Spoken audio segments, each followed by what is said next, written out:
Welcome to the Timeless Tales Library, your haven where each story unfolds like a soft blanket around weary souls.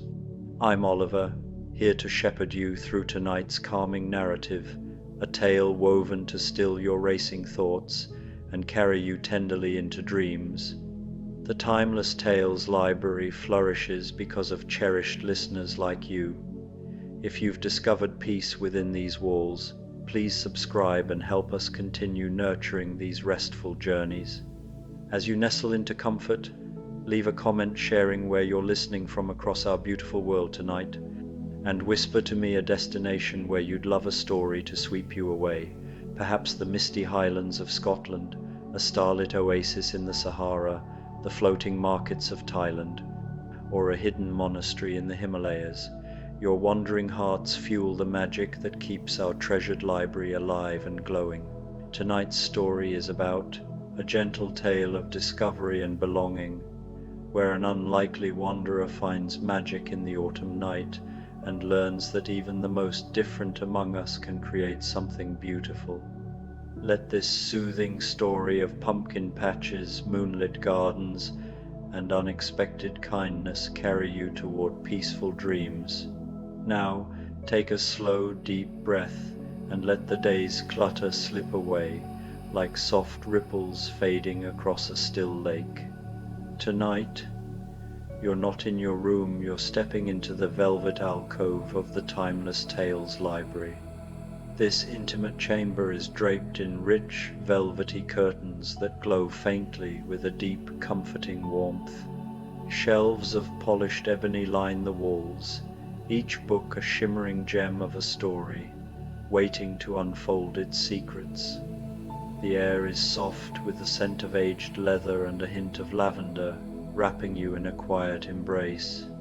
Feel your body melt into the plush comfort of your bed, your own cozy nook within this serene alcove. Release the tension in your feet, your hands, your neck. Let the gentle hush of the room settle over you like a soft blanket of calm. Step forward and run your fingers along the spines of the books. Let the stories of the velvet alcove weave their way into your mind, guiding you into a restful, dreamlike peace. Frankenstein, a Halloween sleep story, the creature's Halloween garden.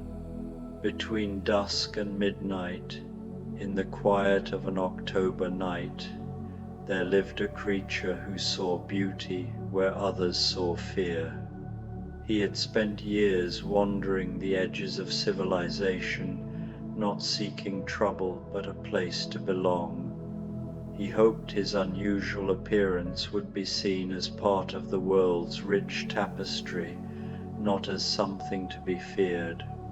His travels had taken him through deep forests and moonlit meadows. He had learned to read the subtle moods of nature, from morning mist to the quality of silence that came with the first frost. On this particular evening, just before Halloween, the creature walked a winding country lane bordered by ancient oak trees. Their leaves in shades of gold, amber, and red rustled overhead like a whispered lullaby. He paused often, listening to the drip of dew and the distant call of a night bird, his breath slowing to match the rhythm of the leaves. The full moon hung in the sky, transforming the familiar world into a dreamlike landscape. Under its light, shadows held wonder instead of fear, and the creature's reflection in a still pond seemed less frightening, blessed with a kind of dignity. He moved silently along the path, his steps hushed not from fear, but from a desire not to disturb the evening's peace. The air was crisp, carrying the complex scent of autumn, wood smoke, fallen apples, and the green scent of dew-heavy grass. As he walked, breathing deeply of the night air, He noticed something unusual ahead, a warm, golden light spilling from beyond a low stone wall along the lane. It was no harsh glare of modern lamps, but a softer radiance, like candle flames behind amber glass or a hearth glowing through the long night. The light pulsed gently, casting living shadows across the stones. Drawn by instinct, the creature approached. The wall was old, moss-soft, its mortar seams sprouting pale flowers that glowed ghost-like in the moonlight. Closer now, he heard faint sounds, something like laughter mingled with wind, and beneath it, the murmur of many small flames. His heart quickened, not with fear but with anticipation, as if before a long-awaited gift. With reverence, he placed his hands on the stone and peered over. The sight stole his breath. Beyond stretched rolling hills like a vast green quilt, covered with rows of pumpkins glowing as though each held a private Sunday. Some were round and smooth as fallen moons, others lumpy and misshapen, full of character. Tiny ones gleamed like jewels, while giants looked fit for a feast, broad enough for carvings, deep enough to hold whole constellations of candles. But what truly enchanted him were the jack-o'-lanterns, hundreds scattered through the fields, each carved with care, each glowing with warm, living light. They seemed a congregation of friendly spirits, faces lifted to the moon in welcome. Some bore simple triangular eyes and jagged grins, playful or inviting. Others showed intricate vines, flowers, lacework of light, or faces so gentle they seemed alive, glowing with joy, contemplation, or quiet peace. Jack-o'-lanterns carved as cats with whiskers and alert ears displayed playful or dignified expressions. Others resembled owls with wise, secretive eyes. Some featured intricate scenes, tiny houses, sailing ships, or landscapes with trees, mountains, and star-like cuts that twinkled. The creature noticed the jack-o'-lanterns were arranged harmoniously, with smaller ones clustered around larger ones like children around grandparents. Elaborate carvings were placed for multi-angle viewing, while simpler faces lined pathways through the pumpkin patches. Candlelight flickered, casting shifting shadows and light.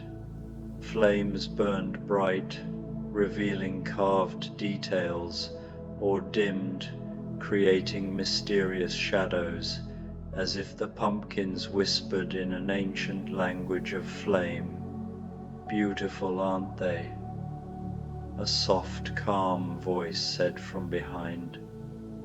The creature turned, expecting fear, but saw an elderly woman with silver hair braided with flowers and leaves. Her lined face and warm, deep brown eyes showed no fear, only kind curiosity, as if she'd been expecting him. A woman in a rust-colored wool sweater, the color of autumn leaves, carried a wicker basket filled with small pumpkins and gourds. Around her neck was a tiny carved pumpkin. Yes, the creature said, his voice gentle. "They are beautiful." The woman smiled. "I'm Eleanor," she said simply, "and I suspect you're admiring my Halloween garden." The creature looked at the glowing expanse. "You created all of this?" "Over many years," Eleanor said, setting down her basket. "It started with one small pumpkin patch, but it grew." The pumpkins wanted to become something special. She gestured toward a group of glowing jack-o'-lanterns. It became a kind of calling, creating different moods and personalities. And each year more people came to visit. It must take enormous amounts of work, the creature said quietly. The best kind, Eleanor replied, work that feeds the soul and brings joy to others. Would you like to see them up close? She asked, her gaze accepting. The gate's just there. The creature hesitated, accustomed to being feared. I wouldn't want to disturb anything. Nonsense, Eleanor said. Beauty is meant to be shared. Besides, she added with a smile, I think the jack-o'-lanterns have been waiting for you. They sense kindred spirits. They can tell when someone understands what it means to be different, but to carry beauty inside. Her words resonated, and for the first time in his life, the creature felt a glimmer of hope. Eleanor led him through a midnight blue gate, decorated with stars and vines. It opened silently onto a gravel path, and the creature was immediately surrounded by the warm glow of hundreds of jack-o'-lanterns. The artistry was profound. Some pumpkins had traditional designs, but even these seemed to possess individual personalities. Others were true works of art, like one carved with a delicate tree whose branches swayed in the candlelight, or another showing a contented cat mid-stretch. There were pumpkins carved with entire scenes, villages, landscapes, and starry nights. All of them seemed to glow not just with candlelight, but with the love and creativity that brought them to life. How do you do it? The creature asked, kneeling beside a peaceful-looking pumpkin. How do you make them seem so alive? Eleanor chuckled, a sound like wind chimes. I listen to what each pumpkin wants to become, she said, sitting on the gravel. They all have their own personalities. She adjusted a nearby candle. Some just want to be accepted for what they are, appreciated for their unique beauty. The creature's breath caught. It's beautiful, he whispered. Would you like to try making one? Eleanor asked. I'm not sure I have the skill, he said, looking at his large hands. I'm afraid I might ruin it. Eleanor's smile was gentle. Skill can be learned, but the desire to create is a gift. I can see you have it. She led him to a section with rows of waiting pumpkins and a table of carving tools. She selected a perfect round orange pumpkin. This one, she said, placing it on the table. I think this one has been waiting for you. The creature approached, hesitant, and Eleanor began to explain the process. Under Eleanor's guidance, the creature began to work. His large hands, usually clumsy, moved with surprising grace as he cut the top and hollowed out the pumpkin. The simple, rhythmic task was deeply peaceful. Eleanor worked beside him, offering tips on how to scrape the walls and save the seeds. What would you like your jack-o'-lantern to express? She asked. The creature considered this. Hopeful, he said slowly. Not happy, but hopeful, as if it's looking toward the future with quiet confidence. Eleanor nodded. Hope is a beautiful choice. It suggests someone who has known difficulty but still believes in possibilities. As he began carving, Eleanor told him stories. She spoke of the year she carved 50 tiny pumpkins to create an entire fairy village, a place so magical children left offerings, convinced real fairies had moved in. Eleanor told him about a jack-o'-lantern that looked just like her late husband, a comforting shrine for those who missed him. She also shared the story of a famous artist who offered to buy some pumpkins, but she refused, explaining they were part of a larger, magical whole. The creature found deep focus in the work. He started with the eyes, carving them oval with a hopeful, upward tilt. He then created a small, simple nose, carefully balancing the face's features. Finally, he carved the mouth, not a smile, but a subtle, knowing upturn at the corners, as if sharing a secret. When he finished, Eleanor placed a candle inside. As the flame lit, the creature's jack-o'-lantern came alive, its hopeful expression glowing. "It's perfect," the creature breathed. And it was not perfect in a technical sense, but perfect in how it captured the quiet confidence and gentle optimism he had hoped to express. "It's you," Eleanor said simply. "It has your spirit. That's what the best art does. It reveals the inner life of its creator." Together, they carried the new jack-o'-lantern to a spot where it fit perfectly, its light joining the others.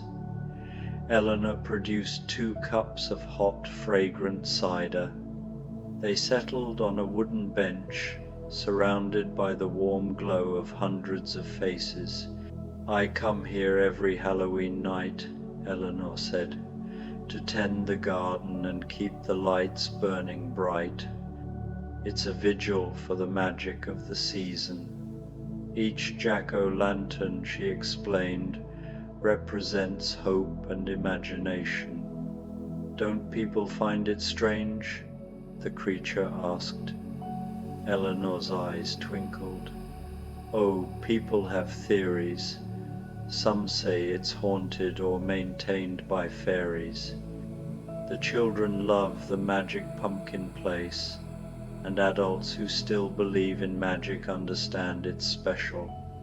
As the night deepened, more visitors arrived.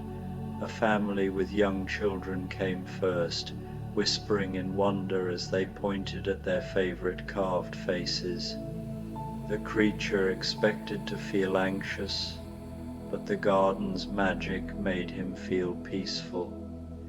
Children weren't afraid. They saw him as part of the magic. One little girl asked if he had made a pumpkin. "I helped," he said, pointing to his hopeful creation. "It's beautiful," she said. "It looks like it knows something happy is going to happen." Her words filled him with warmth. As the evening went on, more visitors arrived, teenagers, an elderly couple, and college students. Their initial cynicism or curiosity turned to awe. Eleanor moved among them, a gracious hostess, refilling candles and offering cider, her movements full of satisfaction. The creature became her co-guardian.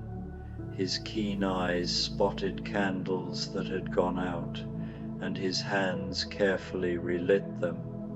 He gently lifted children to see over the crowd and helped tired elderly visitors find a stool. His presence, initially startling, quickly became welcomed. People began to smile, recognizing him as a keeper of this special, magical place. "Excuse me," a middle-aged woman approached him as he was adjusting a candle that had shifted in its pumpkin home. "Could you tell me about this one?" She gestured to an elaborately carved jack-o'-lantern that displayed a scene of a forest at moonlight. complete with tiny deer picked out in delicate detail, and trees whose branches seemed to sway in the candlelight. "Eleanor carved this one 3 years ago," the creature replied, his voice growing more confident with each interaction. "She said it was inspired by a dream she had about a magical forest where all the woodland creatures gathered on Halloween night to share stories and celebrate the turning of the season. If you look closely, you can see rabbits hiding among the tree roots, and there's even a tiny owl perched in the upper branches." The woman leaned closer, her eyes widening as she discovered each hidden detail. "It's incredible," she breathed, "the amount of work, the patience it must have taken, and it's all just given freely for people to enjoy." "That's what makes it beautiful," the creature said, surprising himself with the wisdom in his own words. "Art shared freely multiplies rather than diminishes. Every person who sees it and feels wonder adds to its power rather than taking from it." As the evening wore on, the creature found himself answering more questions, sharing stories Eleanor had told him, even offering his own observations about the different jack-o'-lanterns and their unique personalities. With growing amazement, he realized that people were actually seeking him out, recognizing him as a knowledgeable guide who could enhance their experience of the garden. A teenage boy, probably around 16, and trying to look unimpressed by the childish Halloween display, found himself drawn to the section where the more artistic and complex carvings were displayed. He stopped before a jack-o'-lantern that showed a phoenix rising from stylized flames, its wings spread wide and its expression magnificent and fierce. "That's an unusual design for a pumpkin," the boy commented, his tone carefully neutral but his eyes betraying his genuine fascination. "Eleanor says that Halloween is about transformation," the creature replied thoughtfully, "about things becoming other than what they started as. A simple pumpkin becomes art, darkness becomes light, fear becomes wonder. The phoenix seemed like a natural symbol for that kind of magical change." The teenager nodded slowly, his pretense of disinterest gradually falling away. "I never thought about Halloween that way," he admitted. "I always just thought it was about scary stuff and getting candy. Those things are part of it too," the creature said with a gentle smile. "But I think the heart of it is about celebrating the mysterious, the magical, the possibility that ordinary things might be more extraordinary than they appear. That ordinary people might be more extraordinary than they appear." The boy looked at him with new interest, perhaps hearing something in those words that resonated with his own experience of feeling different, of not quite fitting into expected categories. "Did you make any of these?" The creature led him to his hopeful jack-o'-lantern, still glowing steadily among its companions. "This is my first one," he said, and there was no shame in his voice, only quiet pride and satisfaction. The teenager studied it carefully, taking in the subtle expression, the way the candlelight played through the carved features. "It looks optimistic," he said finally, "like it's waiting for something good to happen." "Exactly," the creature replied, pleased that his artistic intention had been so clearly understood. "Sometimes the most radical thing you can do is maintain hope, especially when hope seems difficult or unreasonable." As midnight approached, The garden began to settle into a quieter rhythm. The families with young children started to drift away, little ones becoming tired despite their excitement, parents carrying sleepy toddlers who had finally succumbed to the lateness of the hour and the hypnotic effect of so much gentle dancing light. The teenagers lingered longer, some of them sitting on benches or cross-legged on the gravel paths, clearly reluctant to leave this magical space and return to the ordinary world. Eleanor moved through the garden one final time, checking each jack-o'-lantern, making sure the candles were secure and would burn safely through the remaining hours of the night. The creature accompanied her, learning the routine that would become familiar to him in the nights to come, which candles needed replacing, which jack-o'-lanterns required adjustment, how to bank the flames so they would burn low and steady rather than bright and quickly. "Tomorrow night will be even busier," Eleanor said as they worked together in comfortable companionship. Word spreads about the garden every year, and Halloween Eve always brings the largest crowds. But tonight felt special, didn't it? There was something different in the air, something particularly magical. The creature nodded, understanding that the difference had been his own presence, his own participation in the garden's life and purpose. For the first time in his long existence, he had been not just an observer of human community, but an active participant, someone whose contributions were valued and whose presence was welcomed. As they completed their circuit of the garden, Eleanor and the creature found themselves once again at the bench where they had sat earlier, now alone, except for the glowing faces of hundreds of jack-o'-lanterns keeping their patient vigil. The candles had burned lower, casting everything in a softer, more intimate light, and the night air had grown cooler, carrying the promise of winter still months away but already stirring in the seasonal cycle. "Thank you," the creature said quietly, his voice carrying depths of gratitude that went far beyond simple politeness, "for tonight, for letting me be part of this, for showing me what it feels like to belong somewhere, to contribute something meaningful to the world." Eleanor smiled, and in the candlelight her face seemed ageless, as if she were connected to some timeless source of wisdom and compassion. "Thank you for being here, for sharing your gifts with the garden and its visitors. You have a natural talent for this work, you know. Not just the carving, though that was beautifully done for a first attempt, but the way you interacted with people, the way you helped them see and appreciate what was here. There's something about your presence that makes the magic more accessible, more real."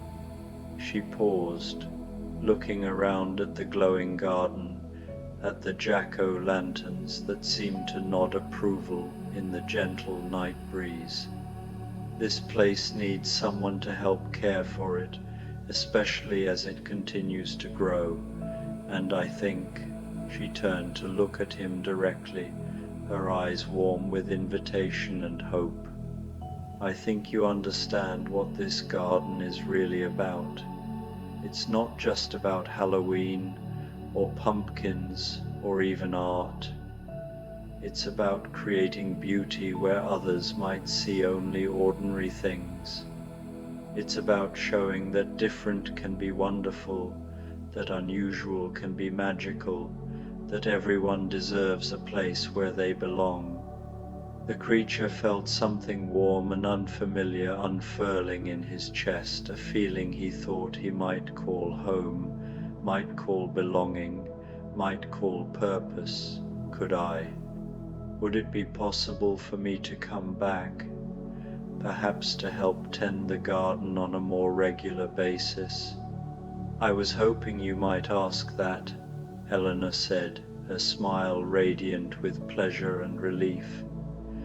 This place has been waiting for you, I think, waiting for someone who understands what it means to be different, to be misunderstood, but to carry beauty inside nonetheless.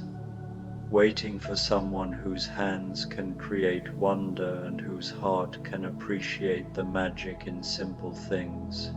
They spent the next hour walking slowly through the garden, Eleanor pointing out different areas and explaining their care and maintenance.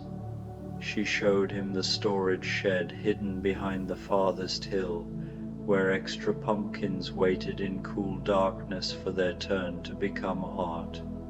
The shed was larger than it appeared from outside, filled with carefully organized supplies, carving tools of every description, candles and lanterns, fertilizer and gardening equipment, even a small workbench where intricate designs could be planned and templates created.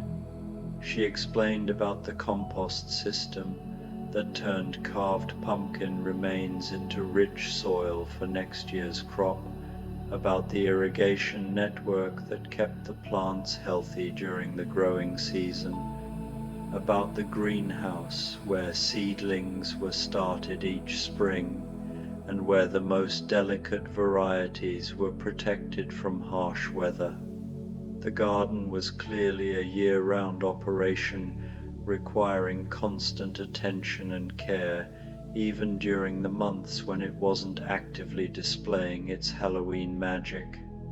The work isn't just seasonal, Eleanor explained as they examined racks of tools and containers of seeds. In spring we plant new varieties and tend the seedlings.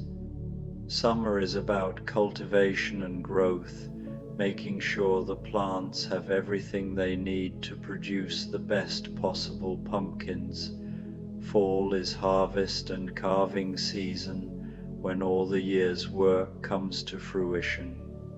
And winter is for planning, for designing new patterns, for preparing for the cycle to begin again.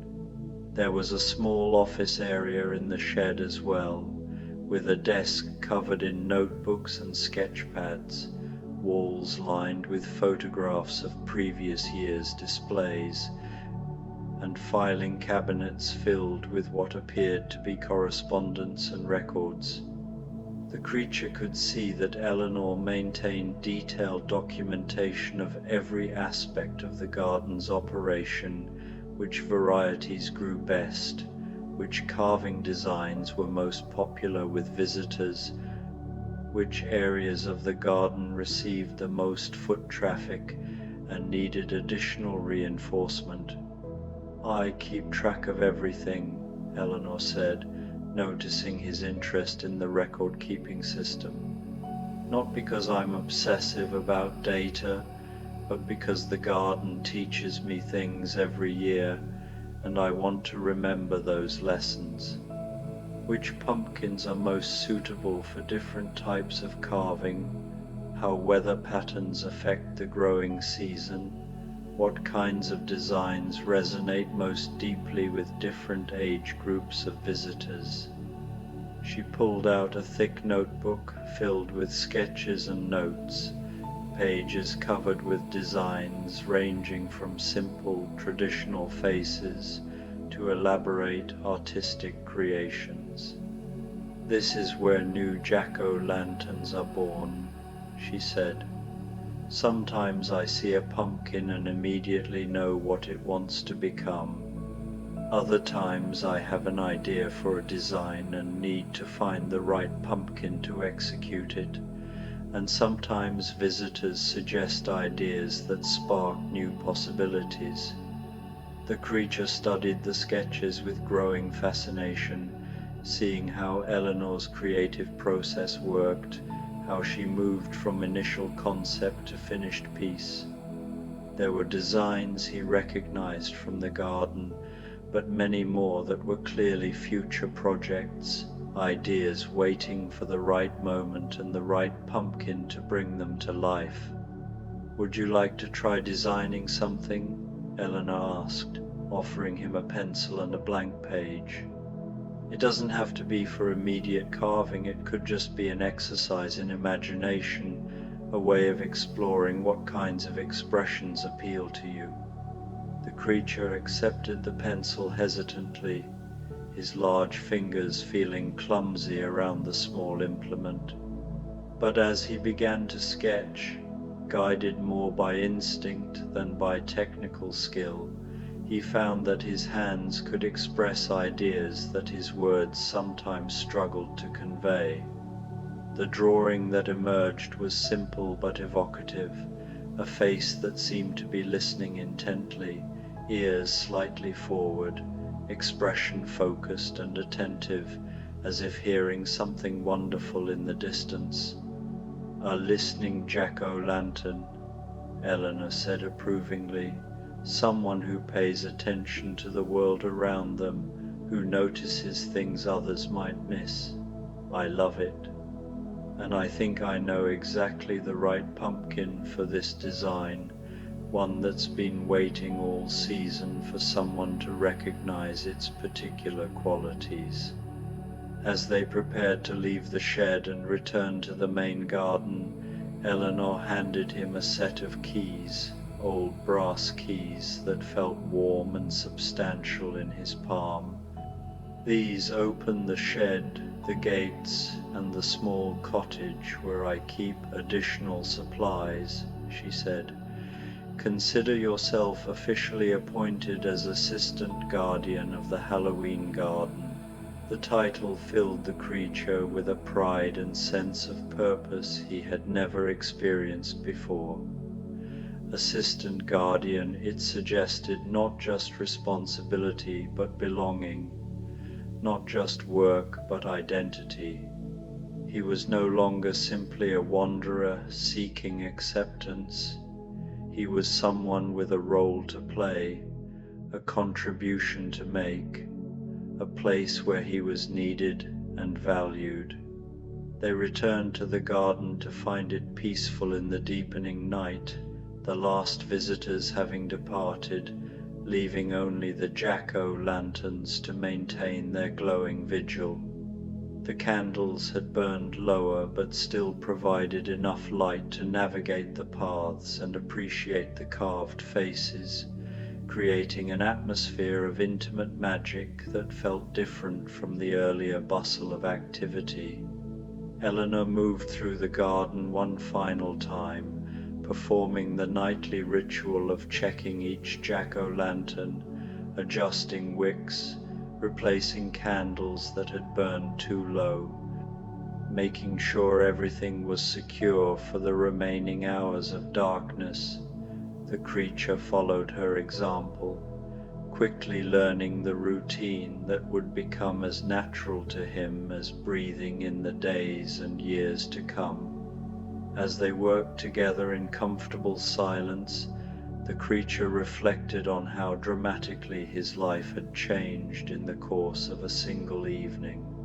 He had begun the night as a solitary wanderer, someone who existed on the margins of human society, accepted nowhere and belonging to nothing.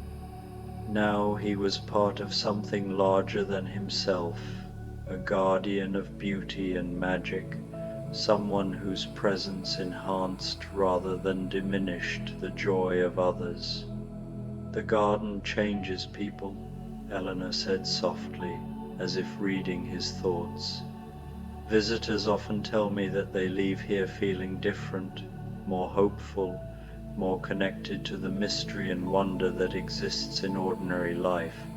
But it changes us too, those of us who tend it.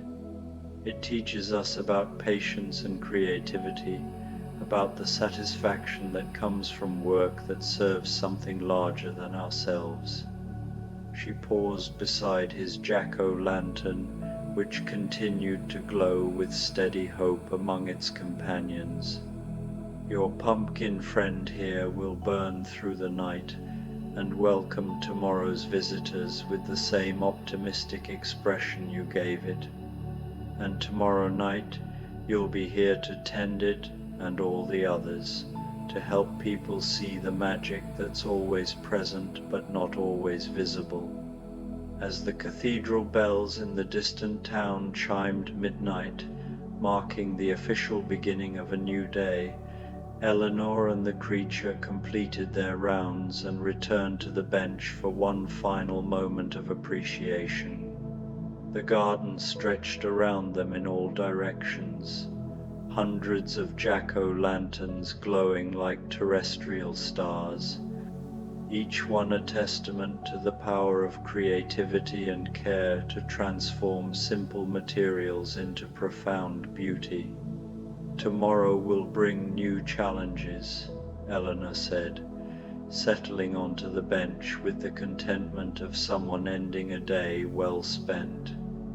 More visitors, more candles to tend, probably a few jack-o'-lanterns that need repair or replacement, but also more opportunities to share the magic, more chances to help people discover wonder in unexpected places. The creature nodded, already anticipating the work ahead, not with anxiety, but with eager anticipation. He understood now that he had found not just a place to belong, but a purpose that utilized his unique gifts, his gentleness with children, his patience with detailed work, his understanding of what it meant to be different and still valuable, still capable of creating and contributing beauty to the world. As they sat in companionable silence, watching the candles flicker and dance, listening to the soft whisper of autumn wind through carved pumpkin grins, the creature felt a peace deeper than any he had known in his long existence. The restless wandering that had characterized so many years of his life had finally led him to where he was meant to be, not just accepted but needed, not just tolerated but valued, not just surviving but truly living. Eleanor rose from the bench and gathered her tools, preparing to return to her cottage for a few hours of rest before tomorrow's preparations began. "The garden will be safe with you watching over it," she said, handing him a thermos of hot cider and a warm blanket. "Sometimes I stay the whole night through just to be present with the magic, to maintain the vigil, but I have a feeling you understand that instinct already." The creature accepted the gifts gratefully, understanding that he was being entrusted not just with the practical care of the garden, but with its spiritual guardianship as well. "I'll keep the lights burning," he promised, and the words carried the weight of a sacred vow.